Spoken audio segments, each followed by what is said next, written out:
Jon Snow goofed up the baby swap. He sent away the baby that didn't have king's blood and kept the one with king's blood at the wall. So if you remember in Dance of the Dragons, Jon Snow switches the babies to send mances away, and this was because of the misinformed belief, I think, that Mance's blood was special. He had king's blood. And he wanted to protect Mance's baby. I think the idea is that, if Melisandre went to burn the baby for a sacrifice, then he'd be able to come out and pop out and say, well, actually I switched them, so this baby isn't special, you can't use it. He was trying to protect them, or at least protect Mance's baby. But in doing so, he's probably sent away the baby without king's blood and kept the one with it.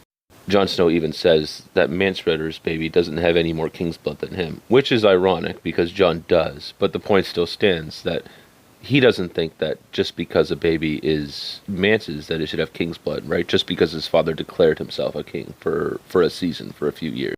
And he's probably correct in that. Because myself, and I think a lot of people who read Ice and Fire, think that king's blood doesn't actually mean that your parents were kings, or grandparents, or one of your ancestors was an actual king. It's that king's blood is actually a substitute for dragon rider blood, for dragon lord blood. So king's blood would actually be Targaryen blood, and it's because of the magic, right? The magic that lets Targaryens ride dragons and other of the old Valyrian dragon lords that are gone is the magic that's needed for king's blood that helps other spells work or be more powerful. And this is where Crasta comes in, because Mance didn't have that Targaryen blood, but Crasta may have. In fact, that dragon rider blood, that king's blood that's magic, might be why the others are Crasta's sons and not just somebody else. And there's another character who's to blame for everything, Bloodraven. And Bloodraven joined the Night's Watch 65 years ago, was in the Night's Watch for a bit, became Lord Commander, and then was lost in a ranging. And he joined the Night's Watch 65 years ago.